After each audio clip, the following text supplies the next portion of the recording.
Hi hello friends, ಎಲ್ಲರಿಗೂ ನಮಸ್ಕಾರ. ರೇಖಾ ಅಡುಗೆ ಚಾನಲ್ಗೆ ಸ್ವಾಗತ. ಇವಾಗಿರುವಂಥ ಕ್ಲೈಮೇಟ್ಗೆ ಒಂದು ಸೂಪರ್ ಆಗಿರುವಂಥ ರೆಸಿಪಿ ಮಾಡಿ ತೋರಿಸ್ಕೊಡ್ತಾ ಇದ್ದೀನಿ. ಕಡಿಮೆ ಇಂಗ್ರೀಡಿಯೆಂಟ್ಸಲ್ಲಿ ಮನೆಯಲ್ಲಿ ಸುಲಭವಾಗಿ ಮಸಾಲ ಪಾಪಡ್ ಯಾವ ರೀತಿ ಮಾಡೋದಂತ ತೋರಿಸ್ಕೊಡ್ತೀನಿ. ಕೆಲವೊಂದು ಹೋಟೆಲಲ್ಲಿ, ರೆಸ್ಟೋರೆಂಟ್ಗಳಲ್ಲಿ, ಸ್ಟ್ರೀಟ್ ಫುಡ್ ಕಡೆ ಕೂಡ ಈ ರೆಸಿಪಿನ ಮಾಡಿರ್ತಾರೆ. ಖಂಡಿತ ನೀವು ನೋಡಿರ್ತೀರ ಮತ್ತು ಟ್ರೈ ಮಾಡಿರಲ್ಲ. ಒಂದು ಸರಿ ಟ್ರೈ ಮಾಡಿ ನೋಡಿ, ತುಂಬಾ ಚೆನ್ನಾಗಿರುತ್ತೆ. ಈಗ ಮಸಾಲ ಪಾಪಡ್ಗೆ ಬೇಕಾಗಿರುವಂಥ ಹಪ್ಪಳ ಈ ಥರ ಎಲ್ಲ ಅಂಗಡಿಗಳಲ್ಲೂ ಸಿಗುತ್ತೆ, ಆನ್ಲೈನಲ್ಲೂ ಸಿಗುತ್ತೆ. ನೀವು ನಾರ್ಮಲ್ ಹಪ್ಪಳದಲ್ಲೂ ಮಾಡೋದಕ್ಕೂ ಮತ್ತು ಈ ಥರ ಹಪ್ಪಳದಲ್ಲಿ ಮಾಡೋದಕ್ಕೂ ಟೇಸ್ಟ್ ಡಿಫ್ರೆಂಟ್ ಆಗಿರುತ್ತೆ. ನೀವು ಬೇಕಂದರೆ ನಾರ್ಮಲ್ ಹಪ್ಪಳದಲ್ಲೂ ಕೂಡ ಮಾಡ್ಕೋಬೋದು. ಈಗ ಇದನ್ನು ನಾನು ಹೆಂಚು ಮೇಲೆ ಫ್ರೈ ಮಾಡ್ಕೊತೀನಿ.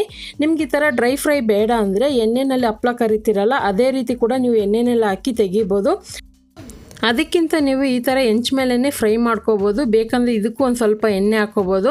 ಸೊ ನಿಮ್ಗೆ ಎರಡು ಥರ ಆಪ್ಷನ್ ಕೊಟ್ಟಿದ್ದೀನಿ. ನಾರ್ಮಲ್ ಹಪ್ಪಳದಲ್ಲೂ ಮಾಡ್ಕೋಬೋದು ಮತ್ತು ಎಣ್ಣೆನಲ್ಲೂ ಫ್ರೈ ಮಾಡಿ ಎತ್ಕೋಬೋದು. ಆದರೆ ನಿಮಗೆ ಪೂರ್ತಿ ಕ್ರಿಸ್ಪಿಯಾಗಿ ಬೇಕು ಅಂದರೆ ಈ ಥರ ನೋಡಿ ಹೆಂಚು ಮೇಲೇ ನೀವು ಫ್ರೈ ಮಾಡ್ಕೋಬೇಕಾಗುತ್ತೆ. ಇದನ್ನು ನೀವು ಒಂದು ಕಾಟನ್ ಬಟ್ಟೆಯಿಂದನೇ ಪ್ರೆಸ್ ಮಾಡ್ಬೋದು. ನಾನು ಸೌಟಿಂದನೇ ಪ್ರೆಸ್ ಮಾಡ್ತಾಯಿದ್ದೀನಿ. ಒಂದು ಸ್ವಲ್ಪ ಇದಕ್ಕೆ ಎಣ್ಣೆ ಹಾಕ್ಕೊತಾ ಇದ್ದೀನಿ. ಸ್ವಲ್ಪ ಅಂದರೆ ಸುಮ್ಮನೆ ಲೈಟಾಗಿ ಬ್ರಷ್ಗೆ ನಾನು ಹಾಕ್ಕೊಂಡು ಜಸ್ಟ್ ಸ್ಪ್ರೆಡ್ ಮಾಡ್ಕೊಂಡಿದ್ದೀನಿ. ಸ್ವಲ್ಪ ಅದು ನೋಡೋದಕ್ಕೆ ಶೈನಿಂಗ್ ಆಗಿರುತ್ತೆ ಮತ್ತು ಕ್ರಿಸ್ಪಿ ಆಗೂ ಬರುತ್ತೆ. ಬೇಗನೆ ಕಲರ್ ಸಹ ಚೇಂಜ್ ಆಗುತ್ತೆ, ಅದಕ್ಕೋಸ್ಕರ ಯೂಸ್ ಮಾಡಿದ್ದೀನಿ. ಇವಾಗ ಇದು ನೋಡ್ತಾ ಇರ್ಬೋದು, ಗೋಲ್ಡನ್ ಕಲರ್ ಬರೋವರೆಗೂ ರೋಸ್ಟ್ ಮಾಡ್ಕೊಂಡಿದ್ದೀನಿ. ಇದು ಸ್ವಲ್ಪ ಟೈಮ್ ಹಿಡಿಯುತ್ತೆ ರೋಸ್ಟ್ ಆಗೋಕ್ಕೆ. ಬೇಗನೆ ಐ ಫ್ಲೇಮಲ್ಲಿ ಇಟ್ಕೊಂಡು ಮಾಡೋಕ್ಕೆ ಹೋಗಬೇಡಿ. ಇವಾಗ ಉಳಿದಿರೋದು ನಾನು ಇದೇ ರೀತಿ ಮಾಡಿಟ್ಕೊಂಡಿದ್ದೀನಿ. ಇವಾಗ ಮಸಾಲ ಪಾಪಡ್ ಯಾವ ರೀತಿ ಮಾಡೋದು ಅಂತ ನೋಡ್ಕೊಬರೋಣ ಬನ್ನಿ. ಈಗ ನಾನು ಒಂದು ಪ್ಲೇಟ್ ಮೇಲೆ ಹಪ್ಪಳನ ಹಾಕ್ಕೊತಾ ಇದ್ದೀನಿ, ಅಂದರೆ ಪಾಪಡ್ ಹಾಕ್ಕೊತಾ ಇದ್ದೀನಿ. ಇದು ಎಲ್ಲ ಅಂಗಡಿಗಳಲ್ಲೂ ಆನ್ಲೈನಲ್ಲೂ ಸಿಗುತ್ತೆ, ನಿಮಗೆ ಈಸಿಯಾಗಿ ತರಿಸ್ಕೊಬೋದು. ಇವಾಗ ಇದ್ರ ಮೇಲೆ ನಾನು ಒಂದು 2 ಚಿಟಿಕೆ ಆಗೋಷ್ಟು ಚಾಟ್ ಮಸಾಲ ಹಾಕ್ಕೊತಾ ಇದ್ದೀನಿ. ಇದ್ರೆ ಹಾಕ್ಕೊಳ್ಳಿ, ಇಲ್ಲಾಂದ್ರೂ ನಡೆಯುತ್ತೆ. ಹಾಗೆ ಇದಕ್ಕೆ ಒಂದು 2 ಚಿಟಿಕೆ ಖಾರದ ಪುಡಿನೂ, ಒಂದು 2 ಚಿಟಿಕೆ ಜೀರಿಗೆ ಪೌಡರು ಹಾಕ್ಕೊತಾ ಇದ್ದೀನಿ. ಹಪ್ಪಳದಲ್ಲೂ ಉಪ್ಪಿನಂಶ ಇರುತ್ತೆ, ನೋಡ್ಕೊಂಡು ಯೂಸ್ ಮಾಡ್ಕೊಳ್ಳಿ. ಈಗ ಜೀರಿಗೆ ಪುಡಿನೂ, ಖಾರದ ಪುಡಿ, ಚಾಟ್ ಮಸಾಲ ಹಾಕಿದ ಮೇಲೆ ಇದಕ್ಕೊಂದು ಸ್ವಲ್ಪ ಮಿಕ್ಚರ್ ಹಾಕ್ಕೊತಾ ಇದ್ದೀನಿ. ಮಿಕ್ಚರ್ ಅನ್ನೋದು ನಿಮಗೆ ಆಪ್ಷನಲ್ಲು, ಯಾವುದಿರುತ್ತೆ ಅದನ್ನು ಯೂಸ್ ಮಾಡ್ಕೋಬೋದು. ಈಗ ಇದಕ್ಕೆ ಒಂದು ಸ್ವಲ್ಪ ಹಾಕಿದ ಮೇಲೆ 1/4 ಕಪ್ ಆಗೋಷ್ಟು ಸೌತೆಕಾಯಿ ಕಟ್ ಮಾಡಿ ಇಟ್ಕೊಂಡಿದೆ. ನಿಮಗೆ ಸೌತೆಕಾಯಿ ಎಷ್ಟು ಬೇಕೋ ನೋಡಿ ಹಾಕ್ಕೊಳ್ಳಿ. ಸೌತೆಕಾಯಿ ಇಲ್ಲ ಅಂದ್ರೂ ನಡೆಯುತ್ತೆ, ಇದ್ದರೆ ಹಾಕ್ಕೊಳ್ಳಿ, ಚೆನ್ನಾಗಿರುತ್ತೆ ತಿನ್ನೋವಾಗ. ಮತ್ತು ಇದಕ್ಕೆ ಚಿಕ್ಕದಾಗಿ ಕಟ್ ಮಾಡಿರೋವಂಥ ಟೊಮೊಟೊ, ಫಾರಮ್ ಟೊಮೊಟೊ, ನಾಟಿ ಟೊಮೊಟೊ ಯಾವುದಾದ್ರು ಯೂಸ್ ಮಾಡ್ಕೋಬೋದು.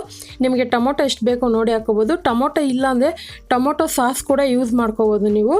ಈಗ ಇದಕ್ಕೆ ಕ್ಯಾರೆಟ್ ತುರಿದಿಟ್ಕೊಂಡಿದೆ, ಅದನ್ನು ಒಂದು ಸ್ವಲ್ಪ ಹಾಕ್ಕೊತಾ ಇದ್ದೀನಿ. ಕ್ಯಾರೆಟು ಚೆನ್ನಾಗಿರುತ್ತಲ್ವ. ಇವಾಗ ಚಾಟ್ ಅಂತ ಬಂದಮೇಲೆ ಕ್ಯಾರೆಟ್ ಇದನ್ನು ಸೂಪರಾಗಿರುತ್ತೆ ನೋಡೋಕ್ಕೂ ತಿನ್ನೋದಕ್ಕೂ. ಹಾಗೆ ಈರುಳ್ಳಿ ಸ್ವಲ್ಪ ಹಾಕ್ಕೊತಾ ಇದ್ದೀನಿ.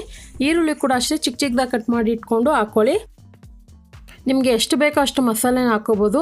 ನಿಮ್ಗೆ ಇನ್ನೂ ಡಿಫ್ರೆಂಟಾಗಿ ಮಾಡಬೇಕಂದ್ರೆ ಖಂಡಿತ ಹೇಳ್ತೀನಿ ಆಪ್ಷನ್ ಸಹನು. ಈಗ ಮೇಲೆ ಮಿಕ್ಚರ್ ಹಾಕ್ಕೊತಾ ಇದ್ದೀನಿ. ಒಂದು ಸ್ವಲ್ಪ ಹಪ್ಪಳ ಮೇಲೆ ಒಂದು ಸ್ವಲ್ಪ ಹಾಕಿದ್ದೆ, ಇವಾಗ ಒಂದು ಸ್ವಲ್ಪ ಜಾಸ್ತಿ ಹಾಕ್ಕೊತಾ ಇದ್ದೀನಿ. ನಿಮ್ಮ ಹತ್ರ ಓಮ್ ಮಿಕ್ಚರ್ ಅಥವಾ ನಾರ್ಮಲ್ ಮಿಕ್ಚರು, ಅವಲಕ್ಕಿ ಮಿಕ್ಚರ್ ಯಾವುದಿರುತ್ತೋ ಅದನ್ನು ಯೂಸ್ ಮಾಡ್ಕೋಬೋದು. ಇಲ್ಲಾಂದರೆ ಹಾಕಿಲ್ಲ ಅಂದ್ರೂ ನಡೆಯುತ್ತೆ. ನಿಮಗೆ ಸಿಂಪಲ್ ಬೇಕಂದರೆ ಸಿಂಪಲಾಗೂ ಮಾಡ್ಕೋಬೋದು.